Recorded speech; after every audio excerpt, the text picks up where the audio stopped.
नमस्ते साथियों। अंतिम कक्षा में हमने पिट्स इंडिया एक्ट 1784 पढ़ लिया। पढ़ तो क्या लिया हमने, उसकी पृष्ठभूमि देख ली थी और हमने देखा था कि किस प्रकार से जो अलग अलग सदस्य हैं वो बार बार इस बिल को लेके आते हैं, लेकिन किसी न किसी वजह से इसके प्रावधान ऐसे थे जिसके कारण ये जो बिल है वो पास नहीं हो पा रहा। और जो नॉर्थ की जो मिलीजुली सरकार थी, फ्रांस की और नॉर्थ की, तो वो सरकार गिर जाती है और हम देखते हैं किस तरीके से विलियम पिट एक नए प्राइम मिनिस्टर के रूप में आते हैं और वो बिल लेके आते हैं। उनके प्रावधानों को पढ़ना अभी तक बाकी है, जो हम इस कक्षा में पूर्ण करेंगे। साथ में ही जो विलियम पिट थे वो नवीन प्रावधान, उसमें जो पूर्व प्रावधान थे उसी में कुछ नवीन बदलाव करने के बाद संसद में पेश करते हैं और उसको पास भी कराते हैं। क्या प्रावधान थे, थोड़ा सा हम उसके बारे में समझ लेते हैं। देखिए, दो संस्था बना दी गई थी, कंट्रोल ऑफ डायरेक्टर और बोर्ड ऑफ डायरेक्टर की। अब कंट्रोल ऑफ डायरेक्टर जो था वो बोर्ड ऑफ कंट्रोल के दिशा निर्देश में काम करेगा। कंट्रोल ऑफ डायरेक्टर व्यापारिक मुद्दे देखेगा, वहीं राजनीतिक और सैन्य जो मुद्दे थे सभी वो देखेगा बोर्ड ऑफ कंट्रोल। 6 सदस्य बोर्ड ऑफ कंट्रोल में होंगे और उसके बाद में जो कंट्रोल ऑफ डायरेक्टर है वो पूरी तरह से निर्भर रहेगा बोर्ड ऑफ कंट्रोल के ऊपर। जब कोई भी मुद्दा हो, कोई भी समझौता करना हो, शांति प्रस्ताव करने हो, तो वो सभी जो है वो बोर्ड ऑफ कंट्रोल के दिशा निर्देश में कंट्रोल ऑफ डायरेक्टर को सुपुर्द करने पड़ेंगे या वो देखेंगे। जो पत्र व्यवहार होंगे वो भी बोर्ड ऑफ कंट्रोल को बताने पड़ेंगे। तो ये पहला प्रावधान था। उसके साथ में ही दूसरा प्रावधान ये था कि जो सुप्रीम काउंसिल थी, किसकी, गवर्नर जनरल की जो सुप्रीम काउंसिल, हम अंतिम 2 विधेयकों में हमने पढ़ा, तो वो जो काउंसिल थी उसमें पहले हमने 4 सदस्य पढ़े थे, लेकिन अब उन सदस्यों में 1 सदस्य कम करने के बाद में 3 सदस्य रख दिए गए। इसके साथ में एक जो सदस्य होगा वो मुख्य सेनापति होगा और वो जो होगा वो संविदा पे लिया जाएगा हर बार।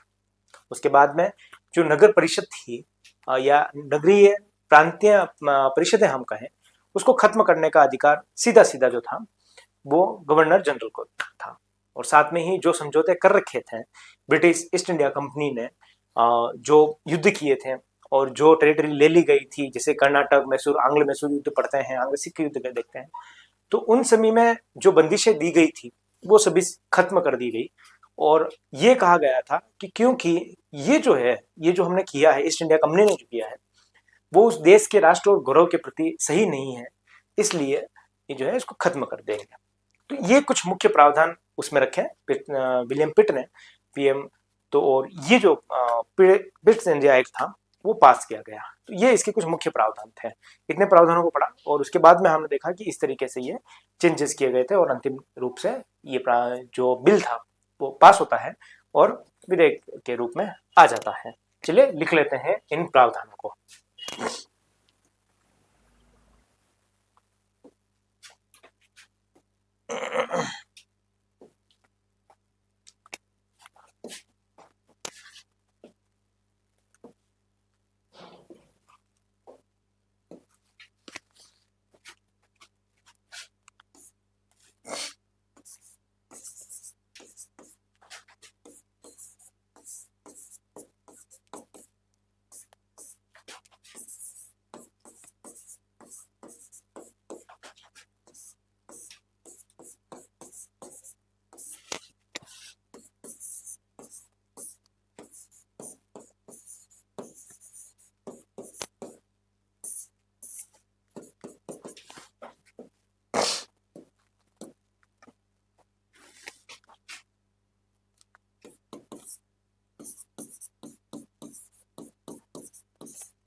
व्यापारिक मुद्दे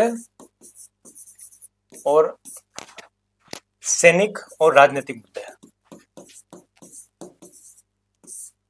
सैनिक एवं राजनीतिक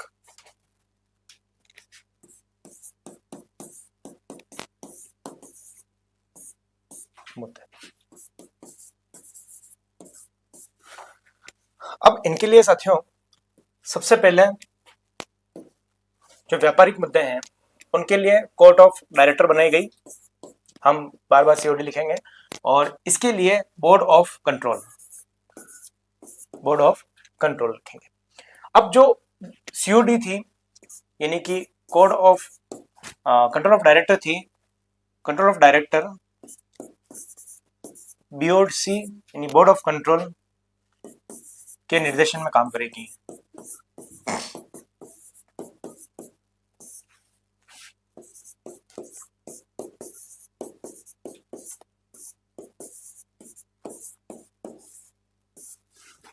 वही जो बीओसी होगी यह जो सैनिक और राजनीतिक के समस्त मुद्दे होंगे उन पर कार्य करेगी। और इसमें सदस्य कितने होंगे? तो 6 सदस्य होंगे। 6 सदस्य होंगे। अब ये 6 सदस्य कौन कौन होंगे? तो एक तो होगा राज्य सचिव, या हम कहें 6 सदस्य होंगे राज्य सचिव,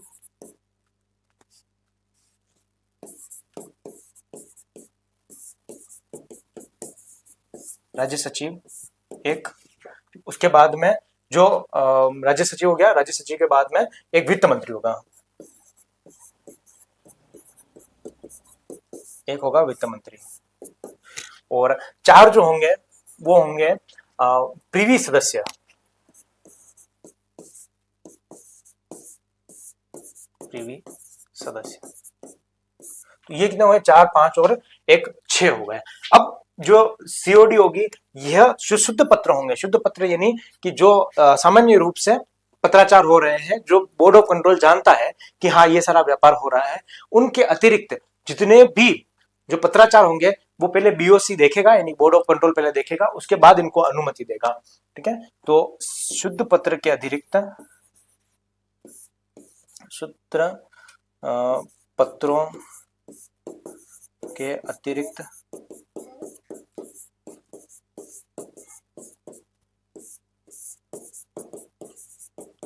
सभी पत्र बोर्ड ऑफ कंट्रोल को दिखाने अनिवार्य।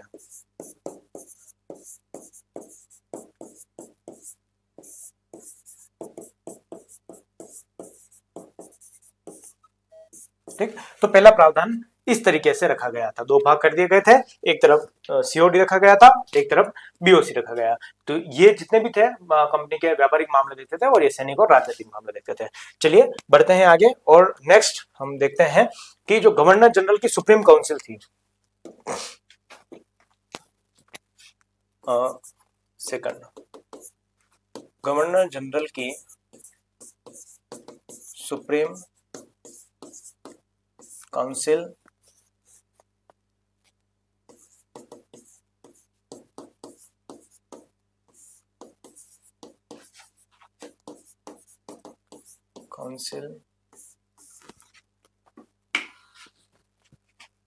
के सदस्यों की संख्या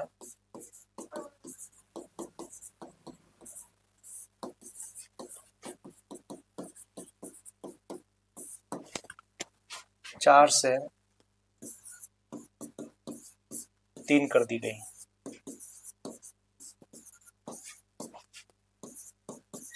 वहीं जो इसमें एक सदस्य होगा, इसमें एक सदस्य ऐसा होगा जो क्या हो गया? सेनापति होगा। एक सेनापति होगा, और इस सेनापति की जो नियुक्ति होगी वो संविदा पर ली जाएगी, संविदा पर नियुक्ति।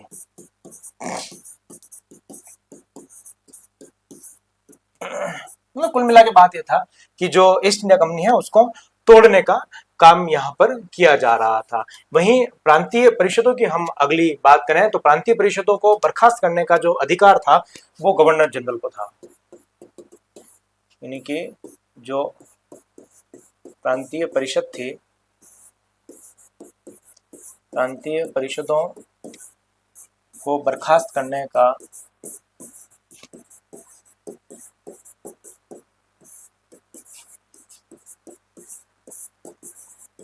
अधिकार, बर्खास्त करने का अधिकार गवर्नर जनरल को था, गवर्नर जनरल को था। ठीक है, उसके बाद में अगली हम बात करते हैं तो एक बेहतरीन कहें या एक अटपटा सा कहें कि जो अंग्रेज अधिकारी थे, यानी कि अंग्रेज अधिकारी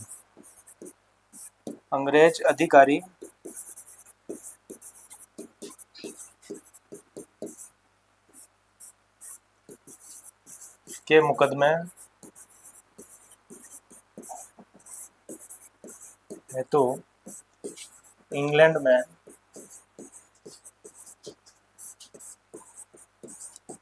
में सुप्रीम कोर्ट बनाया गया, यानी कि हम कहें कोर्ट बना दिया गया था, कोर्ट।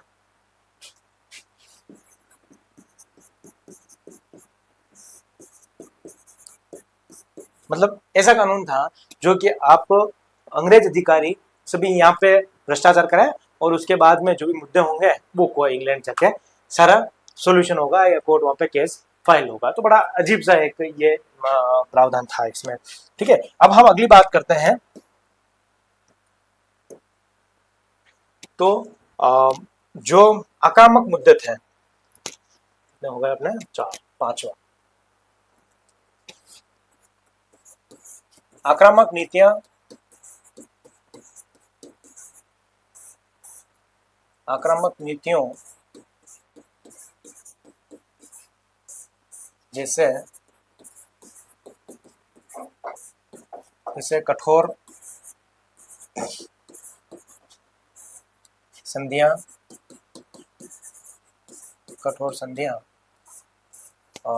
कर्नाटक और मैसूर जैसे युद्ध, कर्नाटक युद्ध होता है, कर्नाटक और मैसूर जैसे युद्ध आदि को रद्द किया गया,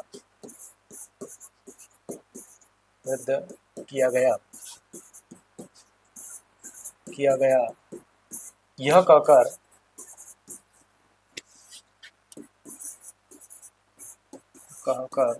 कि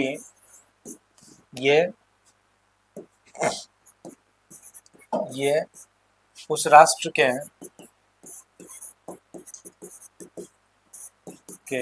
गौरव और प्रतिष्ठा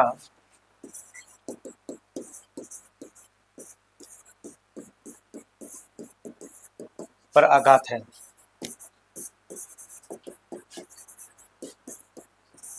मतलब अब पता चल रहा है इनको कि जो उस राष्ट्र है उन पर आघात है, भाई ऐसे ही है तो आपको स्वतंत्रता दे देनी चाहिए थी, लेकिन ऐसा नहीं किया गया। तो ये जो थे ये सारे इस तरीके का कार्य थे। तो ये जो थे ये इसके प्रावधान थे और इसमें मुख्य रूप से प्रावधान रखने के बाद में ये जो पूरा पिट्स इंडिया एक्ट था वो पास किया गया और लागू किया गया। अगला हम 1786 का जो अधिनियम है उसके बारे में पढ़ेंगे। मिलते हैं बहुत जल्दी अगली कक्षा में। तब तक के लिए पढ़ते रहिए, मस्त रहिए, खुश रहिए। धन्यवाद।